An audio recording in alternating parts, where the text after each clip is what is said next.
sudah selesai. Oke, hari ini Ibu absen terlebih dahulu ya. Absennya. Oke. Oke, yang pertama Adi kan? Oke, Putra,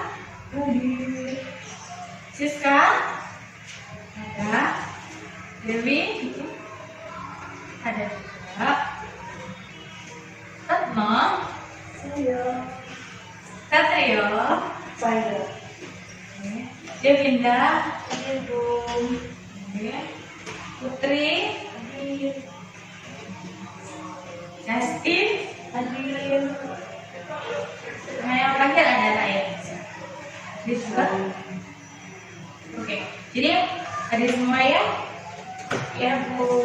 Oke, untuk sedikit informasi bahwa hari ini pertemuan terakhir dan minggu besok adalah UAS ya. Jadi dipertahankan kesehatannya biar bisa maksimal ngajarin soal UAS.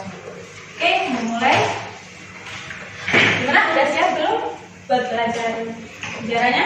Sudah siap Bu. Siap. Benar ya.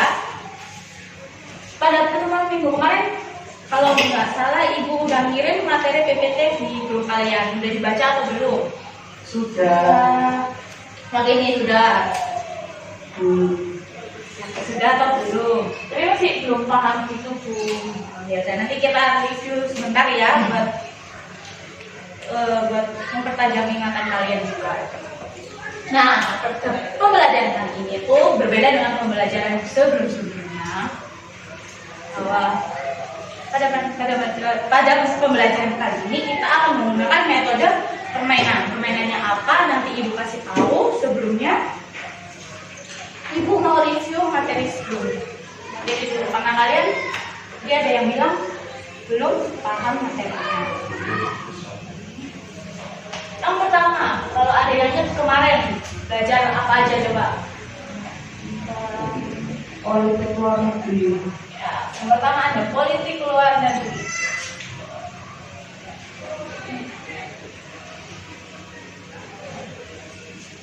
Politik luar negeri. Terus yang kedua ada apa lagi? Bebas aktif. Oke, bebas aktif ya. Bebas aktif. Lalu yang ketiga apa lagi? Landasan. Oke, landasannya. Landasan juga landasannya politik ya. Yang keempat, tujuan. Ya, tujuan. Sambil buka materi PPT-nya juga boleh. Yang kelima, Perdamaian dunia.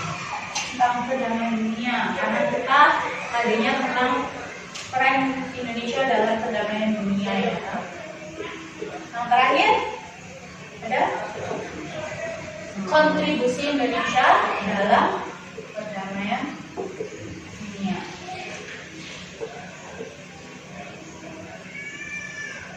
Nah ini kita ini permisi itu tulisannya typo nomor 5. Oh ya, oke. Makasih ya. Ya,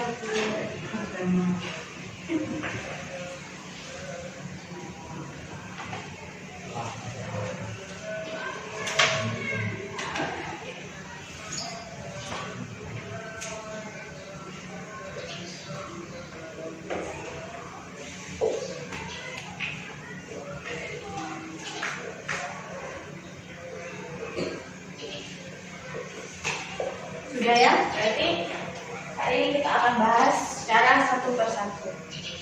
Yang pertama ada politik luar negeri Indonesia. Ada yang tahu nggak ini apa? Ayo, lanjut di PPT-nya juga ada loh, bukunya juga ada. Kalau kalian mau baca. Kebijakan politik yang diberlakukan oleh Indonesia dalam kehidupan politik dunia. Boleh? Kurang teka-teki. Kalau Pak ada yang mau menambahin? Gak ada? Oke, jadi politik luar negeri itu adalah kebijakan suatu negara ya. Tentang pemerintah Indonesia untuk mengatur dalam mengatur hubungannya dengan negara lain dalam lingkup internasional. Jadi hubungan satu negara dengan negara lain itu tidak sembarangan terjadi. Ada alasan, ada syarat-syarat yang harus dipenuhi agar tidak kacau balau atau ada yang merasa rugi atau merasa diuntungkan. Jadi semuanya diatur oleh politik luar negeri ini. Nah, kebijakan politik luar negeri yang dianut Indonesia itu apa coba? Bebas aktif. Nggak ada tulisannya ya. Nah, ini apa ini artinya? Kan ada kata bebas sendiri, ada kata aktif sendiri. Satu-satu deh. Oke, Devin. Bebas aktif itu kayak misalkan Indonesia itu bebas untuk memihak negara manapun, dan dia itu juga bebas untuk apa ya, tidak memihak gitu loh. Jadi dia bisa menyesuaikan. Ya, boleh. Iya benar. Devin absen berapa ya? Absen 10 Bu. Oke, 10. Saya juga mau jawab. Oke, mau menambah lagi silakan. Bebas aktif itu menurut saya Indonesia bebas melakukan mengatur negaranya sendiri dan aktif dalam politik dunia. Ya, boleh. Satria nomor berapa? Nomor absen 5. 5. Oke. Jadi ya benar ya, semuanya benar. Tapi yang lebih tepatnya yaitu ini Indonesia itu berhak mengatur negaranya sendiri,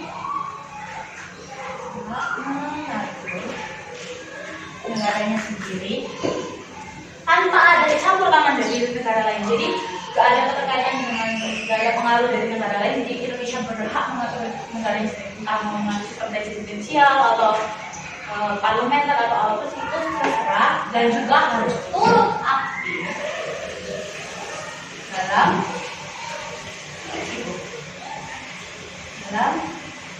menjaga perdamaian dunia.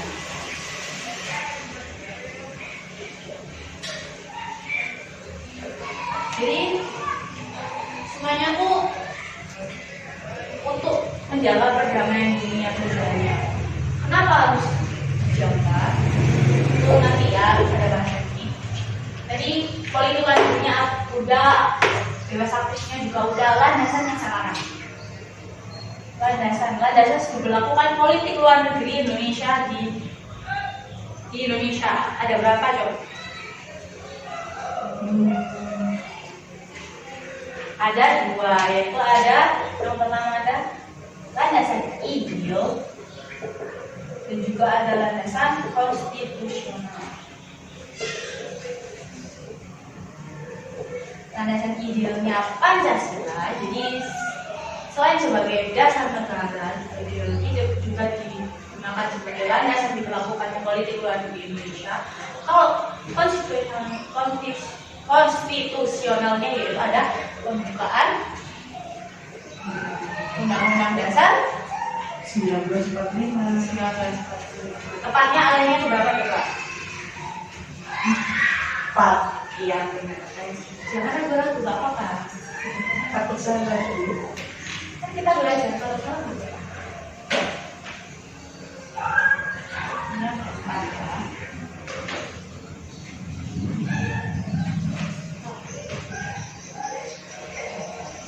Yang keempat. Selanjutnya, poin keempat, tujuan diberlakukannya politik luar negeri Indonesia. Ayo. Untuk menjalin hubungan politik dan bekerja sama.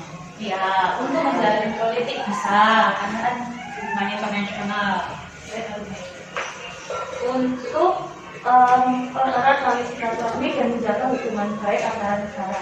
Jadi tidak ada lagi kayak perselisihan, kayak perang dan lain-lain. Ya benar. Jadi yang tujuan ini paham ya. Jadi intinya untuk menjalin hubungan dengan negara lain, untuk entah itu bekerja sama atau apa, hubungan dengan negara lain Kalau dulu politik luar negeri Indonesia ini digunakan untuk menjaga kedaulatan negara Indonesia, juga untuk mempertahankan kemerdekaan Indonesia. Karena pada saat pertama kalinya politik luar negeri ini disampaikan, pada saat itu tuh lagi ada perang dunia. Jadi untuk agar Indonesia tidak terseret oleh dua blok, yaitu ada blok timur dan blok barat, itu Indonesia menerapkan politik bebas aktif. Jadi Indonesia tuh punya pendirian sendiri dan tidak terbawa oleh masing-masing. Nah, yang kelima ada perdamaian dunia. Tadi kan udah disebut untuk menjaga perdamaian dunia, untuk hubungan internasional yang juga sama-sama untuk menjaga perdamaian dunia. Apa itu perdamaian dunia? Damai dunia. Kalau dunia kan tempat kita ini ada bumi gitu dan seisinya kan. Kalau damai identik biasanya dengan apa? Damai adalah suatu akibat dari adanya segala perselisihan yang ada. Damai itu harmonis. Nah ya, harmonis bisa. Tidak ada perselisihan. Biasanya tidak ada perang ya. Jadi perdamaian dunia itu sebuah gagasan kebahagiaan, ketenangan, kebebasan yang harus dimiliki oleh setiap negara. Kebebasan yang dimana perdamaian dunia itu merupakan cita-cita dari seluruh bangsa. Jadi seluruh negara yang ada di dunia itu cita-citanya untuk mewujudkan perdamaian dunia. Kenapa? Karena dengan adanya perdamaian dunia ini akan menciptakan sebuah kehidupan dunia yang damai, aman, dan tenang, dan tidak ada perang. Jadi jika perdamaian ini terwujud, maka kemajuan suatu negara juga akan terjamin, akan ada. Tapi perdamaian dunia ini gak harus melulu tentang untuk mencegah perang. Tapi segala bentuk kekerasan, baik kekerasan genosida maupun kekerasan terorisme. Jadi gak harus melulu tentang perang, tapi juga tentang segala bentuk kebebasannya. Nah, gimana cara mewujudkan perdamaian dunia itu? Yaitu dengan melakukan hubungan internasional ini. Nah, kita akan membahas tentang hubungan internasional yang diikuti oleh Indonesia melalui kontribusi Indonesia ini. Ada berapa kemarin kontribusi Indonesia-nya? Ada 7. Ini Ibu ada gambarnya. Nah, ini ada gambar yang agak kecil ya. Kan kemarin ada di PT-nya. Ada ASEAN. Terus ini apa? Organisasi kerjasama Islam. Juga ada gerakan non-blok. Lalu ada misi Garuda, AAA, deklarasi Juanda dan juga Jakarta Informal Meeting. Nah, kita akan sebutin satu aja peran Indonesia di ASEAN. Ada yang tahu ASEAN itu apa? Kepanjangannya? Association S-nya? East Association short S East Asian Nation. Nah, ya, jadi organisasi yang ada di Asia Tenggara. Nah, coba peran Indonesia di sini ada apa aja? Kalau yang lihat ada 5.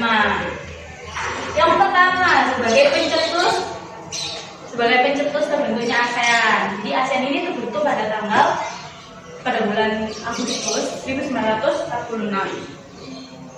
Ya, 1967. Jadi Indonesia sebagai salah satu negara pencetusnya.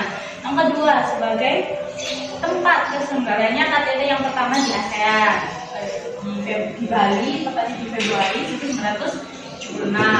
Lalu ada sebagai tempat sekretaris ASEAN. Catat boleh loh.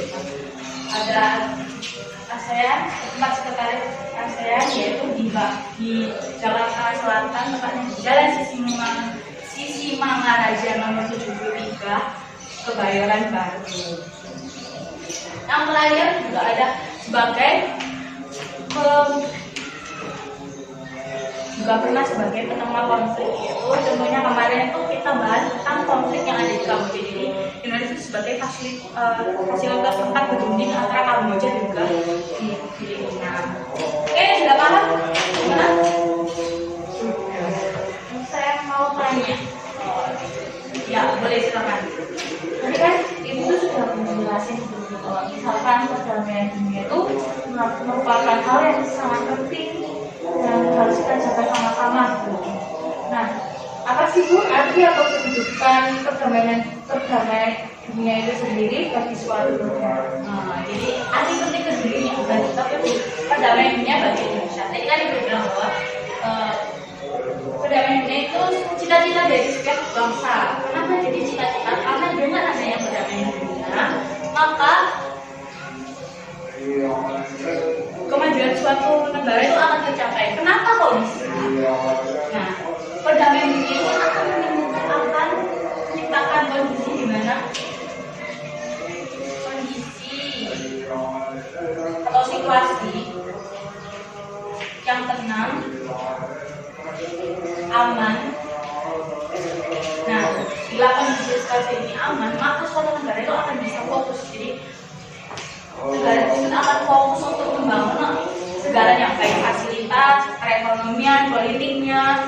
Nah, bila ini sudah fokuskan, maka akan menciptakan kemakmuran rakyat. Jika rakyat makmur, maka akan berdampak pada kemajuan negara. Jadi fasilitas ada, perekonomian baik, politik baik, rakyat makmur, maka negara tersebut akan menjadi maju seperti itu. Paham ya, Pian? Terus saya mau tanya lagi. Kalau misalkan kayak Indonesia bersama dengan negara lain dalam bentuk sosial, pariwisata itu juga termasuk bentuk dari adanya politik luar ya, jadi itu termasuk bentuk ya, itu tuh wujud di adanya pelaksanaan politik luar negeri Indonesia. Karena seperti yang dibilang bahwa tujuan sebenarnya itu ada salah satunya, yaitu menjalin hubungan dengan negara lain. Nah, menjalin hubungan dengan negara ini pasti kan ada suatu alasannya. Mungkin tadi Indonesia mungkin contohnya dalam sosial atau ekonomi ya, iya, enggak kayak sosial, pariwisata dan lain-lain. Ya, itu kan pasti kan kalau sosialnya pariwisata, coba contohnya pariwisata. Misal kalau nggak ada menjalin hubungan dengan negara lain, di mana pariwisata Indonesia bisa terkenal sampai mancanegara.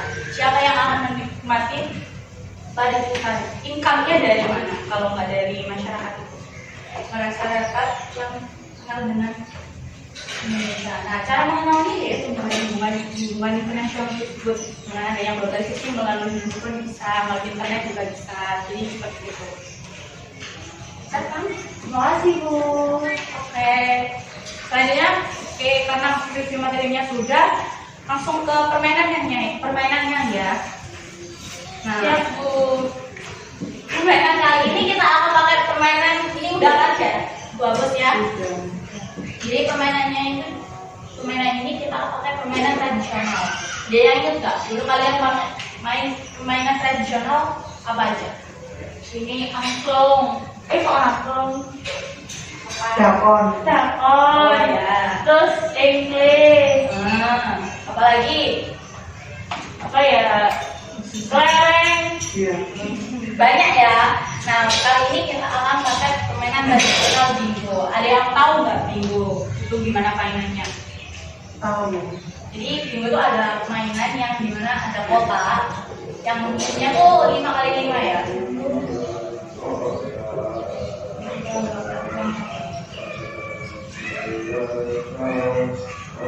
Nah, jadi ada 5. Nanti kalian cara memenangkan ini ada angkanya dulu ya. Nanti terserah kalian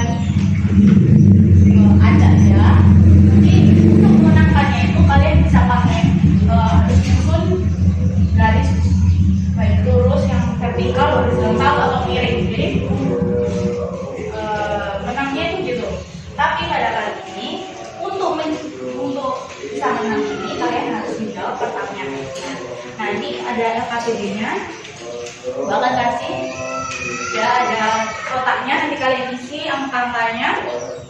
Nanti Ibu akan persiapkan daftar pertanyaannya. Silakan dibagi.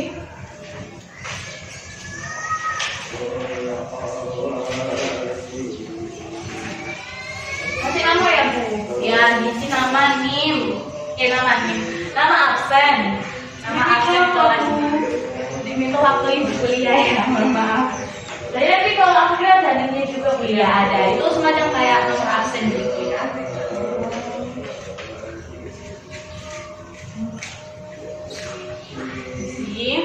Terus 5 menit aja ya, jangan banyak. Waktu kita juga terbatas.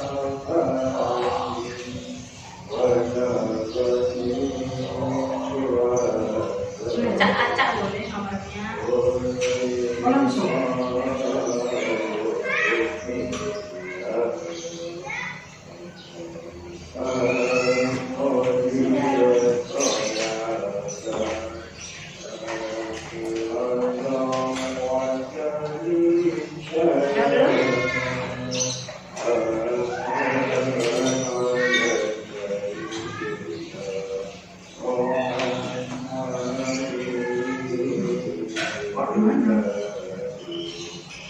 Ayo, 1, 2,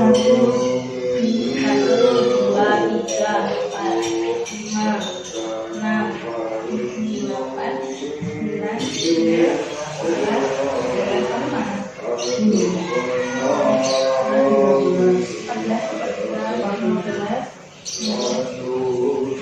19, 20. Oh iya. Maaf ya Bu. Oke, sudah selesai. Ini 25 nih. Ini 21 kilo. Udah pas ya, 25 nomor ya. Jadi di sini ada udah siapkan ada 25 pertanyaan dan gitu ya. Ada 25 pertanyaan yang mana nanti harus kalian jawab. Ya nggak semuanya sih. Jadi semuanya mungkin nanti 5 atau berapa gitu yang bisa kalian jawab. Bisa ini. Intinya kalau bisa jawab, kalian bisa nentuin arah atau nomor selanjutnya. Jadi bisa kalau mungkin di sini ada 5, ini ada 6. Kalau kalian bisa jawab, mungkin kalian bisa minta nomor mana. Jadi semakin banyak kalian menjawab pertanyaan, maka kalian bisa nentuin arah garis mau kemenangan kalian itu mau di mana. Nah, untuk biar adil, nomor pertama itu pilih ya. Nomor pertama nomor 20, nomor yang di lambai. Pertanyaannya, kapan pertama kali konsep politik luar negeri Indonesia disampaikan? Nanti Ibu hitung 1 sampai 3 dulu. Kalian akan agak cepet-cepetan ya. Ya. Pikirkan dulu kapan. Udah, Ibu hitung 1, 2, 3. Saya. Ya, kelas. Oke, Satria dulu. Pada tanggal 2 September 1948. Ya, jadi pertama benar ya, jadi boleh dicoret dulu nomor 20-nya. DP juga boleh, tapi nggak bisa nentuin arahnya nanti ya kan. Jadi pertama kali konsep politik luar negeri Indonesia itu disampaikan yaitu pada tanggal 2 September 1945, tepatnya di sidang BP Kenip. BP Kenip itu Badan Pekerja Komite Nasional Indonesia Pusat oleh Muhammad Hatta pada pidatonya yang berjudul Mendayung di antara dua karang. Jadi itu pertama kalinya politik luar negeri Indonesia itu disampaikan. Jadi Satria nomor berapa selanjutnya? Nomor 7. Nomor 7. Nah, ini agak panjang, didengarkan. Indonesia merupakan salah satu pendiri dari GNB bersama beberapa negara lainnya seperti Yugoslavia dan juga Mesir. Jelaskan relevansi fakta tersebut dengan melaksanakan kebijakan politik luar negeri. Politik bebas aktif. Jadi kan udah tahu kan politik bebas aktif itu apa. Jadi ini hubungannya apa? Pikirkan dulu. Nanti cepat-cepatan dihitung ya. 1, 2, 3. Siapa Saya. Kevin. Udah Belum paham atau gimana? Oke, boleh. Relevansi dan hubungan DNP dengan politik bebas aktif yaitu wujud nyata di pelaksanaan politik bebas aktif di mana Indonesia tidak memihak pada kekuatan manapun waktu itu. Ya, ini benar. Jadi relevansinya yaitu BNP kan organisasi netral ya, gerakan non blok, gerakan yang tidak memihak blok manapun. Nah, relevansinya itu sejalan, yang mana kan politik Indonesia, politik luar negeri Indonesia kan bebas aktif, yang mana bebas memilih atau memihak apapun. Jadi Indonesia memilih untuk tidak memihak siapapun. Jadi itu relevansinya. Jadi DNB ini wujud nyata pelaksanaan politik luar negeri, politik luar negeri bebas aktif, yang mana DNB ini tidak memihak blok barat maupun blok timur, tapi melainkan lebih fokus pada untuk menentang kolonialisme, imperialisme, dan juga rasisme. Jadi fokusnya ketiga bukan memihak blok itu, karena pada waktu itu perang dunia itu masih lagi gencar-gencarnya dilaksanakan. Jadi lebih baik fokus kepada yang lain daripada ikut negara dua adidaya berkumpul. Lanjut mau nomor berapa? 12. Sebenarnya ya nomor 12 yaitu jelaskan. Ini tadi udah dibahas nih. Jelaskan tentang landasan politik luar negeri Indonesia dan apa yang dimaksud dengan kebijakan politik luar negeri bebas aktif. Itu oke, boleh kan? Boleh, silakan. Tadi kan Ibu tanya tentang landasan politik luar negeri di Indonesia. Seperti yang tadi Bu Cindy sudah jelaskan, bahwa landasan yang ada di Indonesia, landasan politik luar negeri yang ada di Indonesia itu ada dua, yaitu ideal dan juga ideal dan konstitusional. Jadi itu Pancasila dan konstitusionalnya itu pembukaan Indonesia. Nah, terus apa yang dimaksud dengan bebas aktif? Ya, seperti yang Cindy tadi jelaskan, bahwa bebas aktif itu bebas untuk mana saja dan aktif menjaga perdamaian dunia itu sendiri. Jadi Indonesia itu tidak ada keterikatan antara negara satu dengan negara dua memihak satu sama lain dulu. Yang pasti kalau misalkan ada yang membutuhkan bantuan, Indonesia membantu. Tapi kalau misalkan ada perselisihan antara negara A dengan negara B, Indonesia juga tidak memihak salah satu dari kita. Benar ya, sudah jelas sekali loh ya jawaban dari dia Dinda. Dan juga tadi juga Ibu sudah jelaskan bahwa landasannya itu ada dua, ada ideal dan konstitusional. Idealnya Pancasila, jadi Pancasila selain sebagai dasar negara, ideologi, tapi juga sebagai pedoman dan juga sumber hukum yang ada di Indonesia. Jadi segala sesuatu yang ada di Indonesia itu berlandaskan oleh Pancasila. Itu luar negeri Indonesia ini juga berlandaskan Pancasila. Lalu ada konstitusional, yaitu pembukaan Undang-Undang 1945. Alihnya keempat. Sebenarnya pembukaan Undang-Undang 1945 itu udah memuat tujuan berbangsa, yaitu pada kutipan ada yang tahu nggak? Untuk melindungi segenap bangsa Indonesia dan seluruh tumpah darah Indonesia dan memajukan kesejahteraan umum, mencerdaskan kehidupan bangsa dan juga ikut kehidupan bangsa dan membuat menegakkan ketertiban dunia berdasarkan kemerdekaan, perdamaian abadi dan juga keadilan sosial. Sebelum lapar, setiap Senin dibacakan. Lalu yang bebas aktif seperti yang sudah jelas ya, jadi tadi bilangnya apa? Di Indonesia bebas mengatur negaranya sendiri tanpa campur tangan dan negara lain, dan juga ikut aktif dalam menjaga perdamaian dunia. Nah, jadi dapat satu poin. Jadi silakan nomor berapa? Nomor 25. 25 jauh ya. Nomor 25. Mana nih? Nomor 25. Agak panjang-panjang juga. Dengarkan. Misi perdamaian Garuda merupakan salah satu program yang dilaksanakan PBB untuk menjaga perdamaian dunia. Jelaskan apa kontribusi Indonesia dalam program yang dilaksanakan PBB tersebut. Berikan 1 sampai 3 ya. 1, 2, tenang, santai, relax, jangan buru-buru. 3, siapa yang mulai? Devin telat lagi ya. Ketika silakan. Jawabannya menurut saya yaitu ikut mengirimkan pasukan perdamaian Garuda pada Januari 1957 untuk mengatasi konflik di Timur Tengah. Iya, benar. Jadi itu salah satu kontribusinya Indonesia dalam programnya PBB itu, yaitu ikut mengirimkan pasukan Garudanya untuk menyelesaikan konflik. Salah satunya konflik yang ada di Timur Tengah pada Januari 1950. Fakta yang menariknya itu yaitu Indonesia itu termasuk kontribusi terbesar ke-10 dari 124 anggota di PBB. Jadi Indonesia itu nomor 10 yang terbesar yang mengirimkan pasukan Garudanya untuk ikut membantu perdamaian dunia. Lanjut, katanya nomor berapa? 8. Awal-awal ya. Nomor 8. Pada masa itu, politik luar negeri Indonesia dibentuk untuk tidak mudah terseret arus global, terutama suasana perang dingin. Tetapi pada masa sekarang perang dingin tersebut sudah tidak ada. Lalu, apakah konsep politik luar negeri bebas aktif Indonesia ini masih perlu diterapkan atau perlu diubah? Ini agak panjang, boleh mikir sebentar. Oke, ibu hitung ya. 1, 2, 3, siapa yang mau? Saya nggak tahu. Oke, David dulu.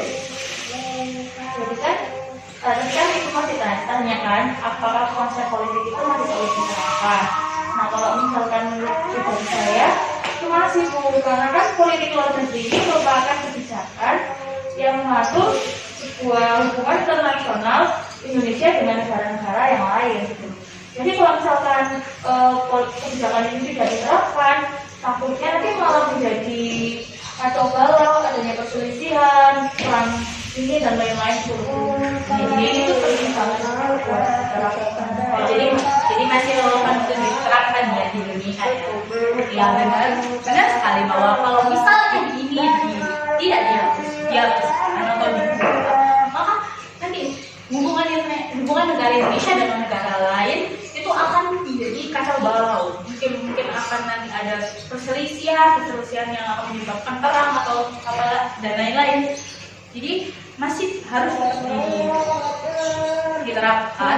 Nah, kalau untuk diubahnya, itu menurutnya kayaknya enggak, karena kan Pancasila itu masih sampai sekarang masih jadi dasar negara. Jadi masih sangat relevan sekali untuk diterapkan. Jika Pancasila diubah, maka itu sama saja juga mengubah negara. Jadi masih tetap masih relevan untuk dilaksanakan, masih diterapkan di Indonesia.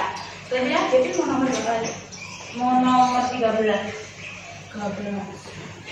Sebutkan negara-negara yang menjadi penggagas terbentuknya ASEAN. Ayo, siapa? 1, 2, 3. Saya. Lagi. Yang pertama Indonesia, Malaysia, Singapura, Thailand, sama Filipina. Ada 5 ya tadi. Ya benar. Jadi ibu ada gambarnya untuk lebih mudah ya. Ini ada 5 penggagas ASEAN. Ada Tun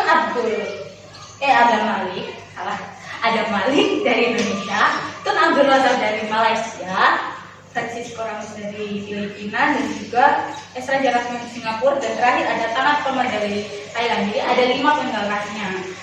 Nah, ASEAN ini tadi seperti yang ibu bilang bahwa dibentuk di Bangkok melalui deklarasi Bangkok. Dan Indonesia sebagai salah satu pencetus penggagasnya. Oke, sekarang kita menunjukkan Nomor 2. nomor 2. Dia menang. Udah atau belum nih? Nomor 2 malah. Ya, salah. Tapi oke, tapi jawab dulu ya ini. Nomor ini yang terakhir yaitu jelaskan akibat dari adanya deklarasi Juanda bagi wilayah Indonesia. 1, 2, 3. Satria menang jadi gagal. Oke, nggak apa-apa, Titin.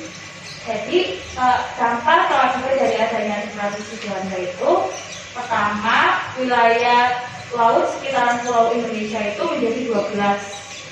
nil ya. Terus garis batas wilayah itu semakin panjang dan menguatkan kedudukan bangsa Indonesia sebagai negara kepulauan yang bercorak kesatuan. Ya, jadi benar ya. Jadi Deklarasi Juanda itu mengubah wilayah perairan Indonesia yang mana semula garis atau garis sekitar pulau di Indonesia itu semulanya 3 mili aja. Tapi setelah ada Deklarasi Juanda ini menjadi 12 mili, otomatis garis batas wilayahnya semakin panjang. Semakin panjang maka semakin luas wilayah pulau Indonesia. Jadi meskipun terpecah-pecah, tapi kepulauan Indonesia itu tetap satu, jadi kesatuan, yaitu sama kayak semboyannya Pancasila ya, itu bineka tunggal ika, beda-beda tapi tetap satu. Jadi seperti itu. Tapi orang menang ya berarti? Iya. Ada berapa? 3 bukan 2. Oh ya nggak apa ya. Jadi Dek Sario yang menang, karena Sario yang menang, Ibu ada. Ya. Ibu tadi lupa bilang ada hadiah dong.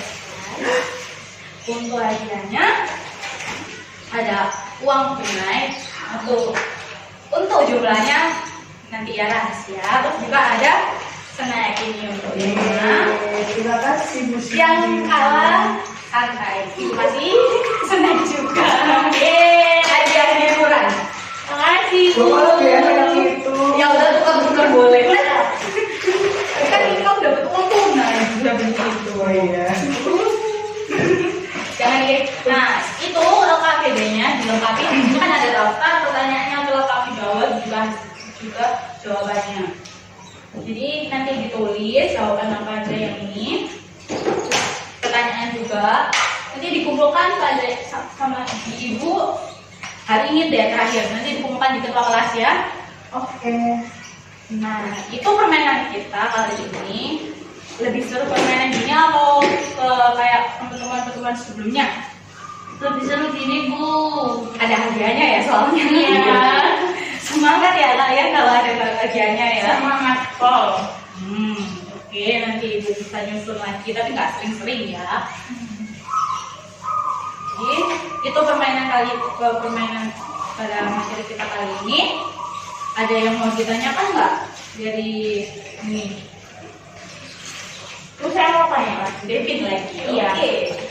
Ini bukan Indonesia itu banyak melakukan kontak atau hubungan internasional dengan negara-negara yang lain gitu. Misalkan seperti kayak Indonesia ini jadi pendirinya ASEAN, ya salah satu kontribusinya. Nah, kalau seandainya Indonesia ini tidak melakukan hal tersebut atau tidak berkontribusi dalam hubungan internasional, kira-kira apa ya Bu yang bakalan terjadi di Indonesia gitu? Nah, jadi intinya apa yang terjadi kalau Indonesia tidak ikut dalam hubungan internasional ya, tidak berkontribusi. Nah, seperti bilang bahwa hubungan internasional itu tujuannya salah satunya adalah untuk memenuhi kebutuhan negaranya sendiri. Jadi misal kalau Indonesia nggak ikut dalam hubungan internasional, yang pertama Indonesia pasti akan dikucilkan. Kenapa dikucilkan? Karena Indonesia tuh gak ada yang tahu negara Indonesia tuh apa, gimana. Mungkin bisa jadi Indonesia bakal dijajah kembali karena gak ada yang tahu Indonesia itu apa, karena dia menutup diri dari luar. Yang kedua, seperti Ibu bilang tadi bahwa tidak bisa memenuhi kebutuhan negaranya sendiri. Lalu ada juga tidak tahu informasi yang ada di luar. Jadi karena Indonesia menutup diri dari kita dunia internasional, jadi Indonesia nggak tahu nih informasi apa yang lagi berkembang atau lagi hype atau lagi viral di luar sana. Jadi beritanya hanya tentang Indonesia aja. Tentunya itu pasti akan merugikan. Nah, untuk yang masalah contohnya kasih contoh kayak itu kan tidak bisa memenuhi kebutuhan negaranya sendiri. Seperti yang kita tahu bahwa kemudian di negara itu pasti banyak sekali dan tentunya semuanya itu tidak bisa terpenuhi secara maksimal gitu.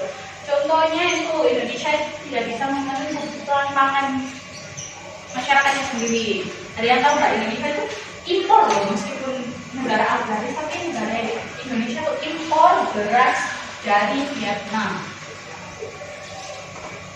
Nah, kenapa kok impor, padahal negaranya itu agraris? Karena lahannya di Indonesia tuh semakin hari semakin sedikit, karena ya ditutup lahannya buat pabrik lah, buat perumahan lah, dan lain-lain lah. Jadi Indonesia tuh diperbelah dari Vietnam. Tentunya Vietnam ini tidak mau, gak ada imbal baliknya, harus ada timbal baliknya. Nah, timbal baliknya Indonesia mengirim Vietnam itu ada baja, besi, dan juga suku cadang. Jadi hubungan internasional ini harus saling menguntungkan kedua belah pihak. Gak boleh menguntungkan satu pihak aja. Betul, Bibit? Paham? Paham, Bu. Oke? Ya, sebentar ya, cuma ngomong ini.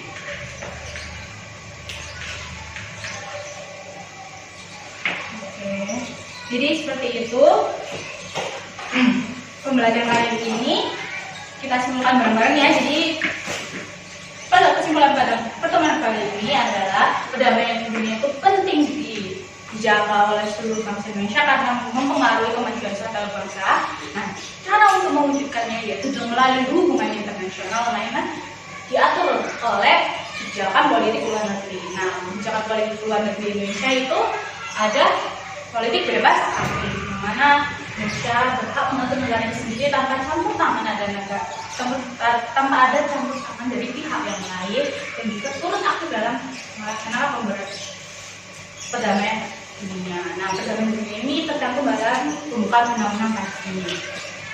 Nah, kontribusinya apa? Caranya gimana Indonesia? Yaitu ada 7 tadi, ada di ASEAN, ada di Gerakan Non-Blok, ada di Misi Garuda, ada di Deklarasi Juanda, ada di Jakarta International Meeting, ada di Organisasi Kerjasama Islam, siapa lagi? Satu kurang satu. Ada di Gerakan Non-Blok. Jadi ada 7 kontribusinya, yang mana masing-masingnya tuh Indonesia punya peran penting. Nah, jadi karena itu bisa dibilang bahwa Indonesia tuh sangat aktif dalam menjaga perdamaian dunia, seperti itu. Nah, untuk